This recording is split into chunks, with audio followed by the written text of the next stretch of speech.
नमस्कार दोस्तों, कैसे हो आप लोग। आज हम इस वीडियो में part constitution of India part 3 article 19 से 22 तक का हम पढ़ेंगे। इनका एक रिवीजन करेंगे। मैं बेसिक बातें आप लोगों को बताऊंगा।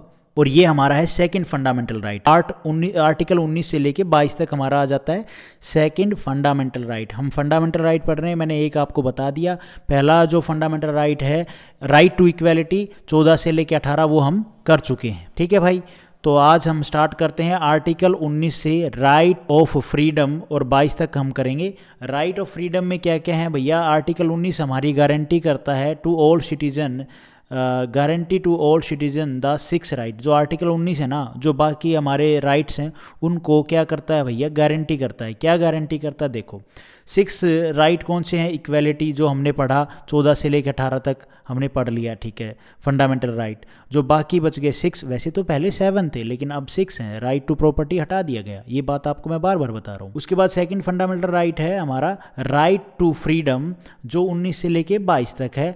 राइट टू फ्रीडम ऑफ किस चीज़ के लिए भैया, स्पीच एंड एक्सप्रेशन। अब आर्टिकल 19 से बैकबोन है भैया कॉन्स्टिट्यूशन की। जो आर्टिकल 19 है वो तो है बैकबोन, और आर्टिकल 32 क्या है भैया, वो सोल एंड हार्ट है हमारे कॉन्स्टिट्यूशन का। ये बात आप ध्यान रखना, आगे हम पढ़ेंगे जब। अच्छा, इसमें क्या बोला गया है भैया, अभिव्यक्ति की आज़ादी, एक्सप्रेशन, अभिव्यक्ति की आज़ादी, बोलने की आज़ादी, मौन रहने की आज़ादी, मीडिया की आज़ादी। वैसे मीडिया को आज़ादी है, और मीडिया आज़ादी में कई बार लंका भी ढा देता है देश की। ठीक है, आरटीआई, झंडा हो गया, पुतला हो गया भाई, ये सब की आज़ादी है भाई। बिल्कुल, पुतला जला सकते हो किसी का, देश का झंडा मत जलाना, किसी देश का और का झंडा जला सकते हो। ये सब मतलब आपको अभिव्यक्ति आज़ादी है आपके पास, फ्रीडम है सबकी। लेकिन इन सब के खिलाफ नहीं बोल सकते आप। किन सब के खिलाफ नहीं बोल सकते, इन सब की तो आज़ादी है, लेकिन कौन कौन से ऐसे मैटर हैं जिनके खिलाफ आप नहीं बोल सकते। देश की एकता और अखंडता के खिलाफ नहीं बोल सकते, सुरक्षा के खिलाफ नहीं बोल सकते भैया। हमारी आर्मी के खिलाफ आप कुछ फालतू बकवास नहीं कर सकते, उनको आप बेइज्जत कर रहे हो बार बार, तो वो सब नहीं कर सकते। मीडिया करती है, काफ़ी ऐसे पॉलिटिशियन है वो भी करते हैं। गलत वो चीज़ नहीं कर सकती कि पब्लिक के खिलाफ आप आके भाई कुछ भी बोल रहे हो, किसी के प्रति कुछ ऐसी चीज़ें बोल रहे हो जो वो ठीक नहीं है, तो वो भी आप नहीं कर सकते। मोरल भैया, कोर्ट और विदेशी संबंध, कोर्ट के प्रति सुप्रीम कोर्ट ने आदेश दिया, उसके प्रति आप कुछ बोल गए तो उठा ले जाएंगे आपको। ठीक है, हमारे जो न्यायाधीश है उनके प्रति आप कुछ बोल रहे हो तो वो ठीक नहीं है, उनके खिलाफ आप नहीं जा सकते।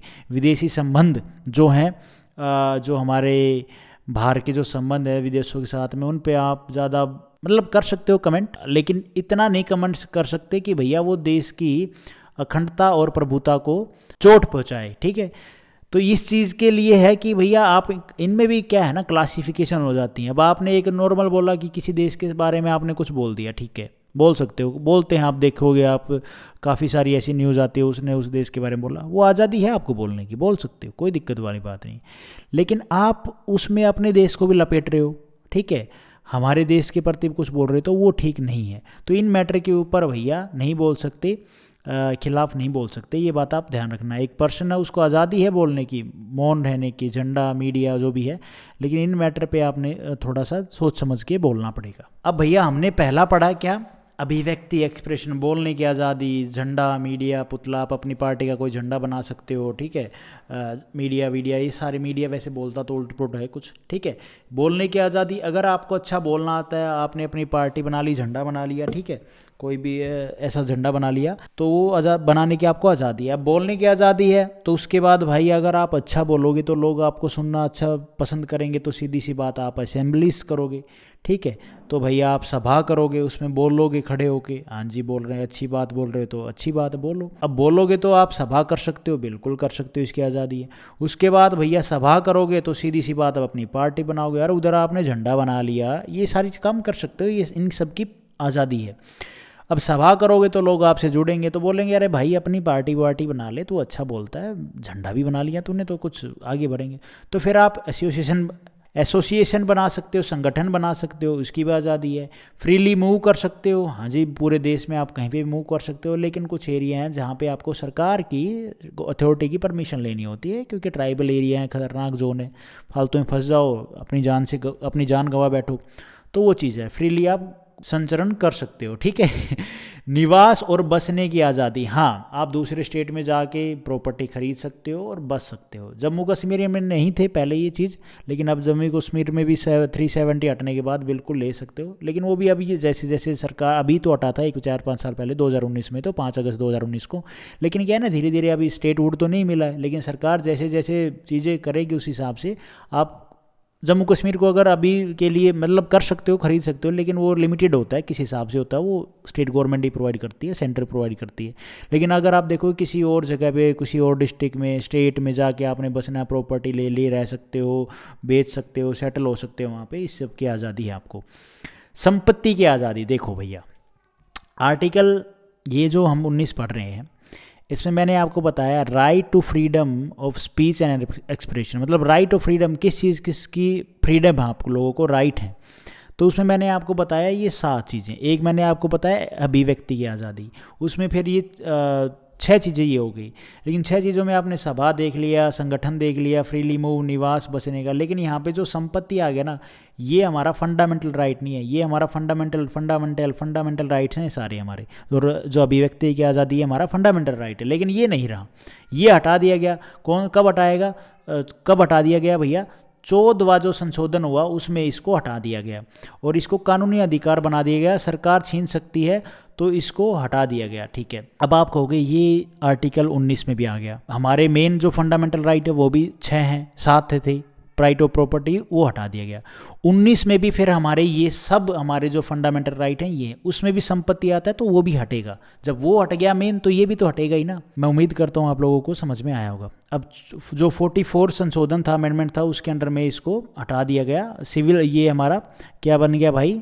कानूनी अधिकार बन गया, लीगल लॉ बना दिया गया संपत्ति का जो अधिकार है। उसके बाद भाई 7वें नंबर पे आता है व्यापार के लिए भी पूरी आज़ादी। आर्टिकल 19 में बोला गया आप कहीं पे भी जाके व्यापार कर सकते हो। उसके बाद है भाई आर्टिकल 20 राइट ऑफ फ्रीडम में।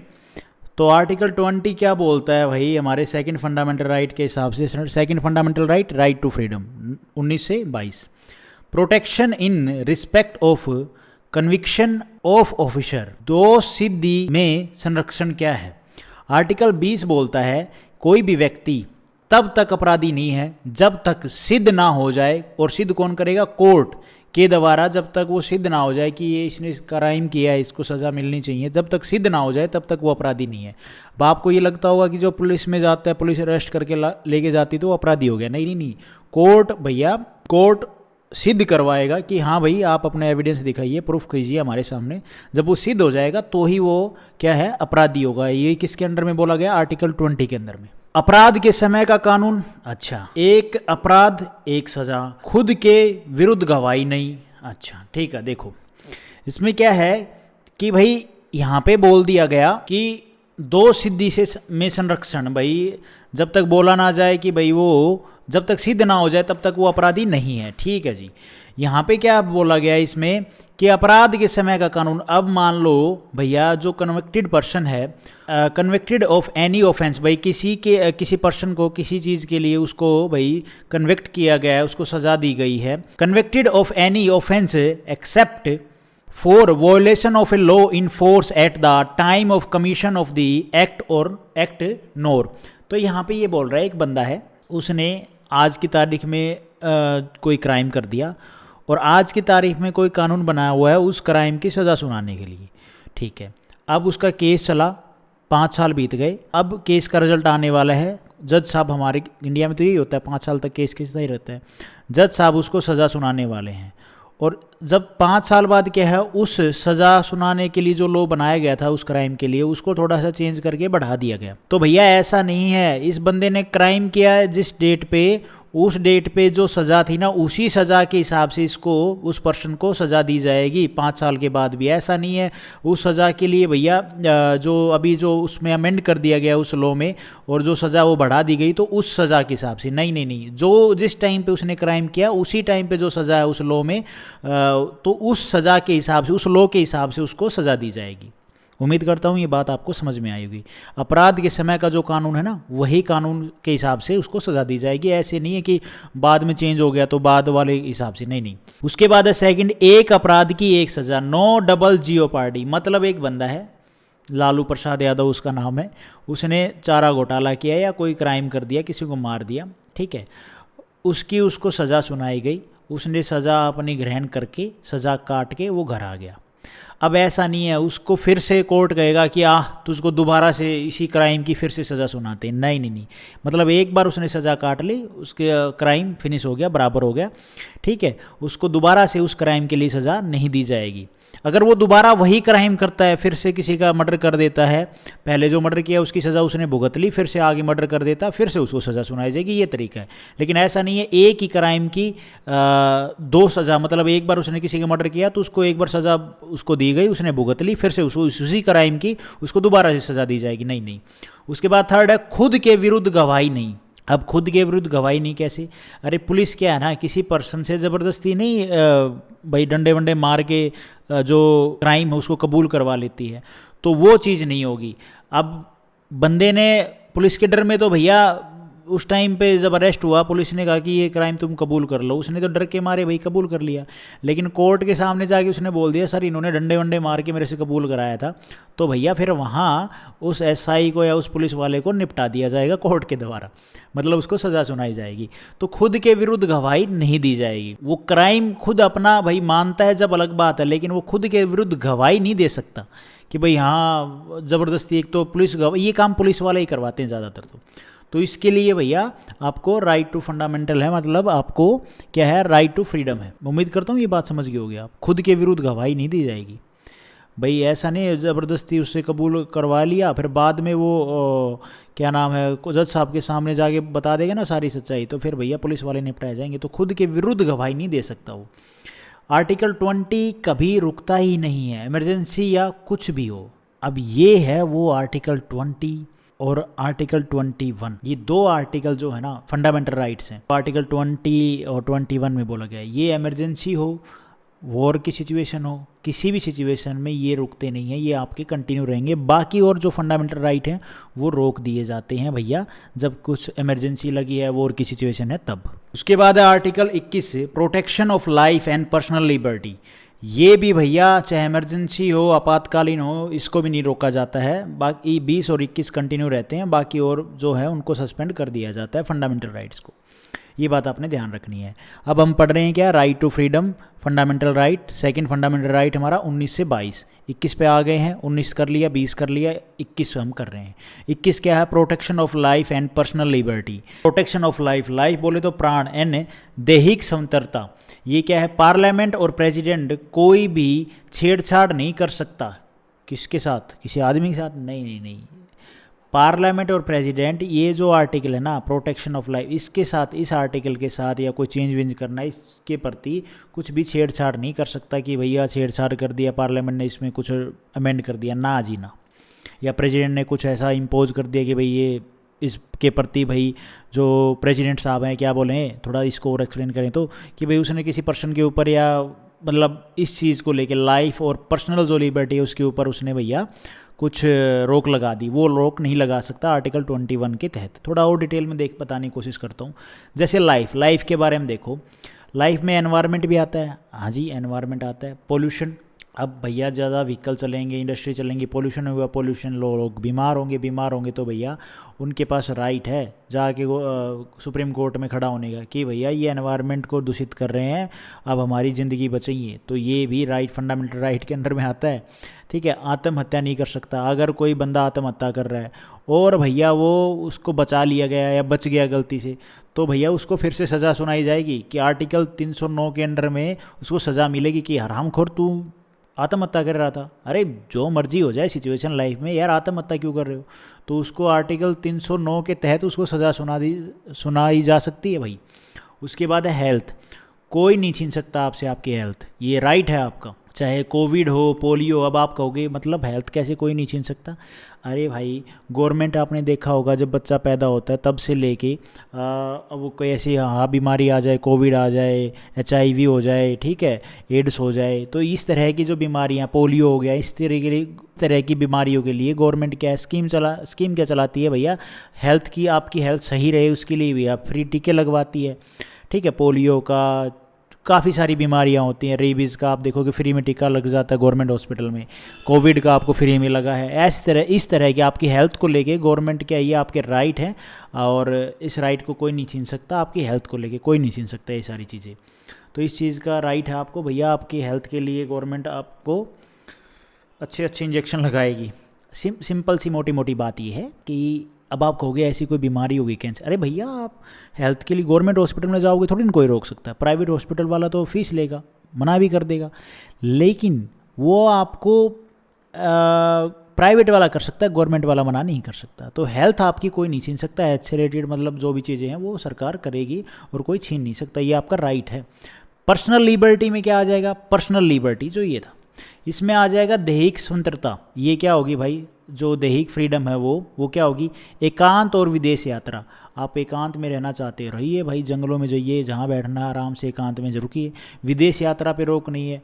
अब विदेश यात्रा पे रोक हो जाती है, कई बार गवर्नमेंट कर देती है कि भैया ये नहीं जाएगा, लेकिन वो देखा जाता है वो किस केस में है। अगर उसने कुछ ऐसा क्राइम किया है तो उसकी रोक है, लेकिन ऐसा नहीं है कि भाई नॉर्मल बंदा जिसने क्राइम भी नहीं किया और गवर्नमेंट उसको रोक रही है, कोई मतलब नहीं है उसको रोकने का, तो भी सरकार रोक रही है। तो उस चीज़ में वो सुप्रीम कोर्ट जा सकता है कि भैया मेरे पासपोर्ट रद्द कर रहे हैं या मेरे कुछ किया भी नहीं है, कोई वो नहीं है, तो उसके हिसाब से आप जा सकते हो सुप्रीम कोर्ट में, बोलोगे ये मेरा फंडामेंटल राइट है, मैंने कोई क्राइम नहीं किया, किसी को लूटा नहीं, गवर्नमेंट का कोई लफड़ा नहीं, फिर मेरे को सरकार क्यों रोक रही है।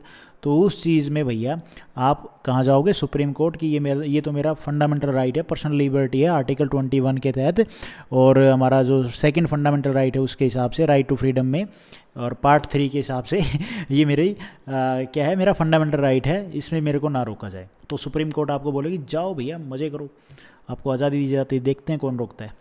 उसके बाद है प्राइवेसी तो प्राइवेसी रहेगी आपकी, इसके ऊपर तो भाई किसी का हक है ही नहीं, कोई बोल ही नहीं सकता। उसके बाद भाई है अडल्ट्री। ये क्या होता है, ये ख़त्म कर दिया है सुप्रीम कोर्ट ने। इसमें क्या था कि ब्रिटिशर्स ने 1866 में आईपीसी जो है हमारा इंडियन पिनल कोड ये बनाया था। उन्होंने बोला हस्बैंड, यहाँ पे डी आएगा हस्बैंड वाइफ एंड वो मतलब जो थर्ड बंदा है जो इसकी लुगाई पे लाइन मार रहा है, ठीक है, और भैया इसके साथ उसके संबंध हैं, तो सज़ा उसके संबंध हैं। अब ये पता चलेगी तो सज़ा पता है किसको मिलेगी, तो ब्रिटिश की 1866 में जो इंडियन पिनल कोड के में बताया गया था कि इसके हिसाब से अगर जो थर्ड बंदा है और उसका रिलेशन इनसे चल रहा है, चाहे गलती इसकी हो चाहे इसकी हो, सज़ा किसको मिल रही है, हस्बैंड को मिलेगी। अब ये तो गलत है, तो इसको फिर सुप्रीम कोर्ट ने कर दिया ख़त्म कि भैया गलती ये करे, पटाए ये इसको, पटे ये इसके साथ, सज़ा बेचारे इसको मिले। क्यों भाई, सुप्रीम कोर्ट ने कर दिया इसको ख़त्म और बोला अपना डिवोर्स लो, मज़े करो। मतलब मोटी मोटी सी बात क्या है, पहले सज़ा मिलती थी हस्बैंड को, अब किसी को सज़ा नहीं मिलती है। आप में अगर ये मैटेरियल जो बाहर के मतलब शादी होने के बाद भी अगर अफेयर चल रहा है तो आप चुपचाप आइए कोर्ट में, तलाक लीजिए, हस्बैंड को पता लगेगा तो तलाक ही होगा भाई, ठीक है। आप कोर्ट में आइए आराम से, तलाक लीजिए दोनों थोक, मैडम आप जाइए इनके साथ, आप भाई अपना देख लीजिए, कोई और आपको मिलती है तो ठीक है, नहीं मिलती है तो अकेले रहिए, लेकिन सज़ा किसी को नहीं मिलेगी, डिवोर्स हो जाएगा बस, सीधी सी बात है। हस्बैंड को पता चलेगा तो तलाक ही होते हैं। उसके बाद है भाई आर्टिकल 21A। आर्टिकल 21A क्या बोलता है, शिक्षा का अधिकार, राइट टू एजुकेशन। ये भैया 86 अमेंडमेंट के थ्रू 2002 में जोड़ दिया गया। गवर्नमेंट की ड्यूटी है भाई फ्री में 6 से लेके 14 साल के बच्चों को फ्री में शिक्षा दे, ये गवर्नमेंट की ड्यूटी है। तो आप देखोगे गवर्नमेंट स्कूल में 6 से लेके 14 साल के बच्चों की कोई फीस नहीं लगती। और ये कब जोड़ा गया, 86 अमेंडमेंट के थ्रू 2002 में। सीधी सी बात आपने ध्यान रखनी है। आर्टिकल कौन सा है, राइट टू एजुकेशन 21A। उसके बाद है भाई हमारा आर्टिकल 22, ये है protection against arrest and detention. ये ज़्यादा बड़ा तो नहीं है, थोड़ा बहुत ही बड़ा है, देख लेते हैं क्या है। गिरफ्तारी से संरक्षण, प्रोटेक्शन भैया, गिरफ्तारी से संरक्षण। अब ये क्या है, अपराध करने के बाद के कानून, मतलब अपराध आपने कर दिया उसके बाद आपको क्या क्या छूट है, क्या क्या फ्रीडम है, ठीक है, क्या क्या आपके फंडामेंटल राइट हैं, वो देख लो भाई इसमें। अब इसमें भैया गिरफ्तारी के से संरक्षण कैसे, देखो भाई वारंट, 24 आवर और वकील। अब ये क्या है, अपराध के बाद के कानून क्या है, देखो भैया अपराध के कानून के बाद, अपराध आपने अगर किया है ना, आपने अपराध कर दिया, ठीक है, किसी का मर्डर कर दिया, तो सबसे पहले पुलिस आपको ढूंढेगी, वो वारंट जारी करेगी। वारंट जारी के हिसाब से आपको आपके घर से, घर हो तो घर, ना कहीं और से आपको उठा लेगी, ठीक है, ले गई। अब भैया पुलिस वहाँ पे आपकी सूट बनाना चाहे कर सकती है, 24 घंटे में आपकी रेल बनाना, लेकिन 24 घंटे तक ही वो आपको लॉकअप में रख सकती है। उसके बाद आपको भैया जज के सामने प्रस्तुत करना ही पड़ेगा, ये आपका फंडामेंटल राइट है।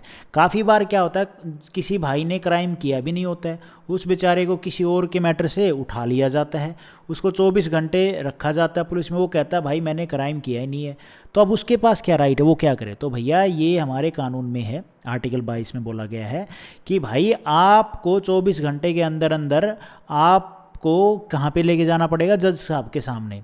अब आप कहोगे जज साहब के सामने कैसे लेके जाएं, भाई मैं तो जेल में हूँ, तो आपका कोई रिलेटिव को पता होगा कि आपको उठा लिया गया, आप फ़ोन कर सकते हो, ठीक है भाई। जब उठाएंगे जब बताओ तो ये ना किसी को, या घर से उठाएंगे तो घर वालों को पता होगा, फिर वो आपके घर वाले वकील करेंगे, वकील बोलेगा 24 घंटे के अंदर अंदर मैं जज साहब के सामने प्रस्तुत करवा के इसको बाहर निकाल लूँगा, बोलता है ऐसा।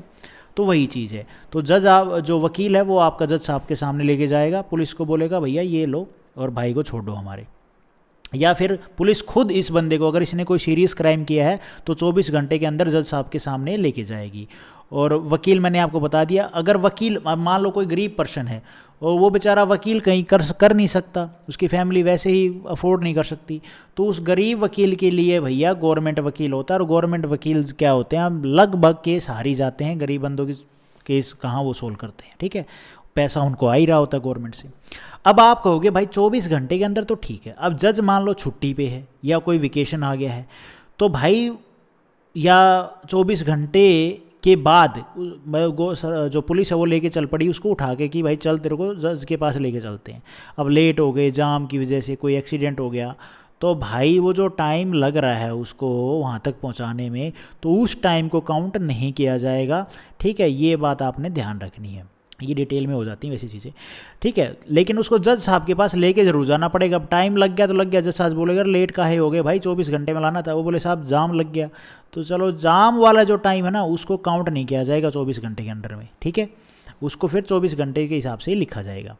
लेकिन अगर कोई सीरियस मैटर है, सीरियस क्राइम किया है, तो भाई पुलिस वैसे भी उसको जज साहब के पास लेके जाएगी, और पावरफुल बंदा है तो थोड़ा, और छुट्टी हो गई है तो भाई जज को लगता है कि ना ना छुट्टी कोई नहीं, कोर्ट खुला रहेगा, लेके आओ उसको पकड़ के, तो लेके आएगी पुलिस। दूसरा ये है कि भाई बेवजह किसी को फंसा दिया गया है, वो बोले आज तो मेरे को पकड़ लिया, जेल में लॉकअप में हूँ मैं, 2 दिन की छुट्टी है, तो वकील भाई कोर्ट में ऐसे क्या बोलते हैं, मैं अब थोड़ा सा, और कोर्ट में खुला रहता है, उसमें जाके अगर कोई सीरियस वो है तो आप उसकी वो अप्लाई करके और वो भाई निकलवा लेता है, लेटर ले आते हैं और वो उसको बाहर निकलवा लेते हैं। मैं उसको अभी एक्सप्लेन नहीं कर पा रहा हूँ क्योंकि वो चीज़ मैंने पढ़ी थी लेकिन थोड़ी डिटेल में नहीं पढ़ी, लेकिन इतना डिटेल में जाने की ज़रूरत नहीं है। आपको हमेशा ध्यान रखना है protection against arrest and detention में अपराध करने के बाद भैया ये लो है, आर्टिकल 22 बोलता है भैया वारंट लेके आएगी पुलिस, बिना वारंट के आपको उठा नहीं सकती, लेकिन पूछताछ के लिए उठा सकती है, लॉकअप में नहीं डालेगी, ठीक है। अगर लोग वारंट लेके आई है तो 24 घंटे तक आपको जेल लॉकअप में रखेगी, उसके बाद उसको जज साहब के सामने प्रस्तुत करना ही करना पड़ेगा, नहीं किया तो जज साहब उसको लताड़ लगाएंगे, जब आपका वकील या आपके रिलेटिव जज साहब के पास पहुंच जाएंगे तब फिर बुलाएगा जज तब।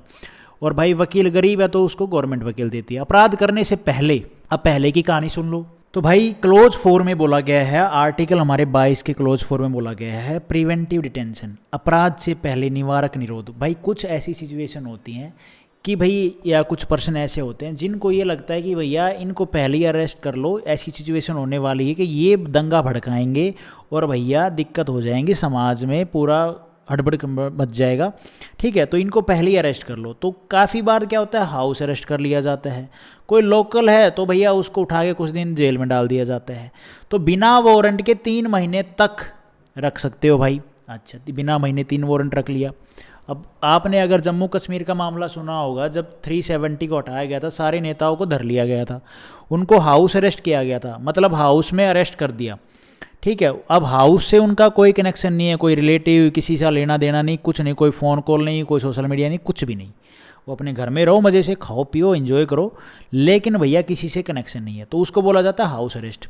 राज्य जो है, राज्य गवर्नमेंट, स्टेट गवर्नमेंट की एडवाइजरी कमेटी क्या कहती है, वो कर सकती है अगर इस टाइम पीरियड को बढ़ाना है ना 3 मंथ को, तो वो इसको भैया जो एडवाइजरी कमेटी होगी वो इसको क्या है 3 महीने से ज़्यादा बढ़ा सकती है इस टाइम पीरियड को और अंदर रख सकती है। लेकिन 3 महीने ज़्यादा रखना है, 3 महीने से ज़्यादा रखना है तो कोर्ट से परमिशन लेनी होगी। एडवाइजरी मतलब क्या, एडवाइजरी जो कमेटी है वो भैया बोलेगी जाके कि ये बंदा है, इसको भैया कुछ दिन के लिए अंदर रखो, माहौल शांत हो जाए तब तक, तो आप हमें परमिशन दे दीजिए इसको हाउस अरेस्ट या इसको अंदर रख सकें, ठीक है, या पूछताछ करनी है जो भी है। तो ये सब सामाजिक व्यवस्था बनाए रखने के लिए किया जाता है, जो मैंने आपको बता दिया। और ये आर्टिकल हमारा 22 के अंदर में, ठीक है। और 22 क्या है हमारा, कौन सा फंडामेंटल राइट है भैया, right to freedom 1922 second fundamental right. अब कौन कौन से जो प्रिवेंटिव डिटेंशन है जिनको बताया गया है इस आर्टिकल में, तो सबसे पहले भाई PDA 1950 में इसको लाया गया और 1969 में इसका एंड कर दिया गया। जो अभी ऊपर पढ़ा वही था प्रिवेंटिव डिटेंशन एक्ट, ठीक है। अच्छा जी, ये अभी नहीं है वैसे, ये जो एक्ट है ना, हम तो प्रिवेंटिव डिटेंशन पढ़ रहे हैं, खाली एक्ट थोड़ी नहीं पढ़ रहे हैं। तो ये प्रिवेंटिव डिटेंशन एक्ट था जिसको भैया हटा दिया गया था 1950 से 1969 में। अब आप कहोगे फिर जम्मू कश्मीर में 2019 में इनको हाउस अरेस्ट क्यों गया? अरे उनको कर सकते हैं भाई, मैं ये सिर्फ प्रिवेंटिव डिटेंशन में जो स्टेप लिए जाते हैं वो बताए हैं, एक्ट नहीं बताया मैंने। ये एक्ट को था, इस एक्ट में सज़ा थी, बताई गई थी क्या कर सकते हैं क्या नहीं करना, इसको हटा दिया गया। AFSPA आर्म्ड फोर्सेस के लिए लगता है ये क्या होता है भाई, armed forces special power act. अब ये क्या है, जिस एरिया में ये AFSPA लग गया ना वहाँ आर्मी का फुल कंट्रोल होता है। अच्छा, आप देखोगे जहाँ पे ये अगर हमारा एक्ट लग गया ना, आर्म्ड फोर्सेस वाला जो एक्ट है, तो वो क्या एक किस्म से छावनी बन जाती है। छावनी बन गई तो वहाँ पे बाहर के जो कानून है वो हो जाते हैं सब रद्द, कॉन्स्टिट्यूशन के जो फंडामेंटल राइट हैं सब रद्द। वहाँ पे सिर्फ आर्म फोर्सेस का रूल चलता है, उनका रूल होगा, उसके हिसाब से वो काम करते हैं। अब आप कैंट में देखोगे ना, वहाँ पे क्या है ना, एक किस्म से वो छावनी है भाई, एक किस्म से क्या वो है ही छावनी, वहाँ पे सारा आर्मी का जो रूल है वही चलता है। तो ऐसे अगर कोई एरिया है, जैसे जाट आरक्षण चला था, ठीक है, या फिर जाट आरक्षण के अलावा कोई ऐसा आप जम्मू कश्मीर का पार्ट उठा सकते हो जहाँ पे भाई वॉयलेंस ज़्यादा हो रहा है, टेररिस्ट आ गए हैं, तो उस एरिया में से बड़ा एरिया है तो उस एरिया को क्या है छावनी बना लेते हैं और आर्मी घुस जाती है उसमें, या दंगे ज़्यादा हो रहे हैं, और फिर उसमें भैया जो ये हमारे कॉन्स्टिट्यूशन के जितने भी फंडामेंटल राइट हैं ये ख़त्म, आर्मी का रूल चलेगा, आर्मी के लॉ होंगे, 20 और 21 नहीं हट सकता, ये हमेशा रहेगा। भाई प्रिवेंटिव डिटेंशन में आता है अगला UAPA, unlawful activity preventive act 1967। इसका काम जो लॉ के खिलाफ है वहाँ लगता है। अब मतलब लॉ के खिलाफ कैसे, कोई पर्सन है वो लॉ के खिलाफ काम कर रहा है तो वहाँ पे ये लगेगा भैया, अलग एक्टिविटी कर रहा है, दूसरी कंट्री के साथ मिलकर साजिश कर रहा है, इंफॉर्मेशन दे रहा है, इंपॉर्टेंट इन्फॉर्मेशन, तो उस पर आपने सुना होगा UAPA लगा दिया भाई, किसी मिनिस्टर पे लगा दिया, देखते हो आप काफ़ी बार सुनते हो, तो वहाँ पे ये लगता है। और ये अगर कोई उस पर्सन के लिए लगता है जो हमारा कॉन्स्टिट्यूशन, जो हमारा लॉ है उसके खिलाफ काम कर रहा है। आप JNU में ये चीज़ें सुनते हुए काफ़ी बच्चे हैं जो उनके ऊपर UAPA लगा दिया था, ठीक है। तो ये चीज़ यहाँ पे भैया दूसरे देश के नारे लगाना है, पाकिस्तान के ऊपर भाई पाकिस्तान जिंदाबाद, भारत तेरे टुकड़े होंगे, देश विरोधी कार्यों में ये ज़्यादातर लगा दिया जाता है। अमेंड कब किया गया, 2004 में, 2008 में, 2012 में। देखो हर एक आर्टिकल को अगर ये फंडामेंटल राइट्स को बहुत डिटेल में पढ़ना चाहोगे ना तो ये बहुत वास्ट है भाई, क्योंकि हर सिचुएशन के हिसाब से किसी का मैटर कुछ है, किसी का मैटर कुछ है, उसको फिर अलग से पढ़ा जाता है। हम तो सिर्फ एक बेसिक आइडिया ले रहे हैं फंडामेंटल राइट्स का। उसके बाद भाई हमारा प्रिवेंटिव डिटेंशन है मीसा क्या है, maintenance of internal security act 1971। Indira Gandhi इसको लेके आई थी और उस टाइम पे सारी अपोजिशन को जेल में डाल दिया था। इसका मिसयूज़ किया गया था, तो भैया फिर बाद में नॉर्मलसी आई, उसके बाद 1977 में इसको हटा दिया गया। NSA, ये तो आप आराम से इससे तो वाकिफ़ होंगे, नेशनल सिक्योरिटी एक्ट 1980 से अभी तक ये चल रहा है। NSA लगा दिया, अमित शाह कहते हैं उसके ऊपर NSA, मेरे ऊपर भी NSA, सबके ऊपर NSA लगाया है, उसके ऊपर लगाया है, ठीक है। गिरिराज थे उसके ऊपर NSA लगा दिया था। तो ये चीज़ें पॉलिटिशियन में आप सुनते होंगे। तो ये भी 3 मंथ तक भैया कंटिन्यू रहेगा। एडवाइजरी कमेटी अगर इसको बढ़ाना चाहती है, एनएसए के अंडर में किसी को अरेस्ट कर लिया, ठीक है, और अगर एडवाइजरी कमेटी को लगता है तो वो परमिशन लेके सुप्रीम कोर्ट से उसको भैया आगे बढ़ा सकती है। लेकिन जो सुप्रीम कोर्ट ने जितने टाइम दिया ना उसके बाद उसको छोड़ना पड़ेगा। तो मोटी मोटी सी बात क्या है, protection against arrest and detention, ये कब डिटेन कर सकते हैं, कब अरेस्ट कर सकते हैं, ये सारी चीज़ें बताई हैं। इन सारी मामलों में, ये सारे मामले अगर आपके ऊपर लग रहे हैं, इस तरह की एक्टिविटियों में आप पाए गए तो आपको डिटेन कर लिया जाता है। अरेस्ट में भी मैंने आपको बताया भाई, भाई अपराध करने से पहले इन चीज़ों के लिए आपको अरेस्ट कर लिया जाता है। अपराध कर दिया उसके बाद आपको अरेस्ट वारंट जारी होगा, 24 घंटे में आपको जज के सामने प्रस्तुत किया जाएगा, आपका वकील होगा, गरीब हो तो गवर्नमेंट वकील मिलेगा। तो ये सारे काम आर्टिकल 22 के अंडर में किए जा रहे हैं। उसके बाद है भाई टाडा, 1985 से 1995 तक, ये 1985 में लाया गया, 1995 में ख़त्म। Terrorist and disruptive activity prevention act, अब ये सबसे खतरनाक था, सबसे खतरनाक है टाडा। ख़त्म हुआ कब? 1995 में। इसके बारे में थोड़ा सा और मैंने लिखना था यार।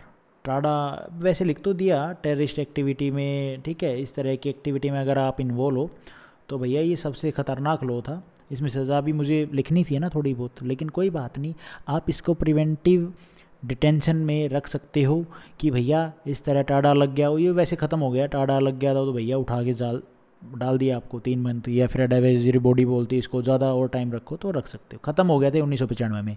उसके बाद है पोटा, इसको ना अलग से है ना, इनको फिर कभी अलग से पढ़ेंगे पूरा डिटेल में। पोटा 2001 से 2004 तक, ठीक है। प्रिवेंशन ऑफ टेररिज्म एक्ट, ये टेररिज्म से ही था भैया रिलेटेड, अगर आप उसमें इन्वॉल्व पाए तो आपके ऊपर पोटा लगता था। ये टाडा से थोड़ा सा कम था, मतलब ये जितना फोर्सफुल, मतलब जितना डेंजर था, जितनी ज़्यादा तगड़ी सज़ा दी जाती थी, उससे थोड़ा सा ये हल्का था। मैं उम्मीद करता हूँ ये बेसिक बातें आप लोगों को समझ में आई होगी। अच्छा ये देखो, इंटेरोगेशन क्या होता है? पूछताछ करना। कुछ वर्ड के मीनिंग है। कस्टडी मतलब हिरासत में, नॉर्मल मैटर में हिरासत में लिया जाता है, कस्टडी में लिया जाता है पूछताछ के लिए, या इंटेरोगेशन के लिए, पूछताछ के लिए कस्टडी में ले लिया, कोई और थोड़ा सा उससे ज़्यादा काम के लिए। अरेस्ट कर लिया, सीरियस मैटर में भैया आपको गिरफ्तार कर लिया, 24 घंटे तक आपको रखेंगे, उसके बाद आपको जज के सामने प्रस्तुत करेंगे। पुलिस रिमांड 15 दिन के लिए कोर्ट ने भेज दिया आपको, उसमें जांच होगी, सबूत इकट्ठे किए जाएंगे, जांच में आपको लपेटा जाएगा, अच्छे से मार के सबूत निकाले जाएंगे। जुडिशियल कस्टडी में जेल, देखो नॉर्मल अरेस्ट में आप जाते हो लॉकअप में, लॉकअप में आपको भैया 24 घंटे ना तो आपको खाना मिलता है, खाने की व्यवस्था नहीं है, ठीक है, सोने की व्यवस्था नहीं है, या कुछ और मतलब खाने की व्यवस्था नहीं इस तरह की, तो भैया जेल कहाँ से ले? ये तो नॉर्मल कस्टडी लॉकअप हो गया। अब 24 घंटे बाद जेल जो जज साहब हैं आपको कहाँ पे भेजेंगे? जुडिशियल, बोलते हैं कि भाई जो क्रिमिनल है वो बोलेगा सर अब मेरे को आप इनके पास मत भेजो, ये मार के भूत बना देंगे मेरा, आप जुडिशियल कस्टडी में भेज दो।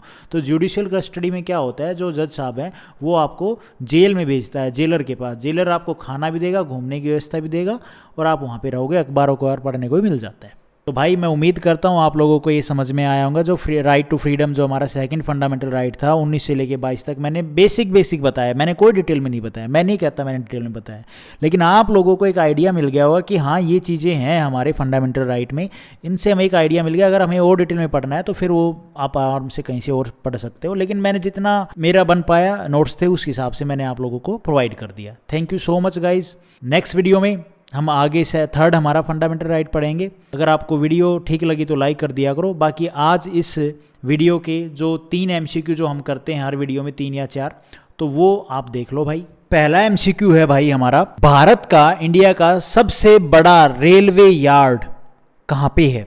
तो ये है उत्तर प्रदेश में। कौन सी जगह पे? मुगल सराय जो रेलवे यार्ड है वो। और ये कहाँ पे है भैया? आपसे जोन पूछा जाए तो पूर्व मध्य रेलवे में है, ठीक है, ये बात आपने ध्यान रखनी है।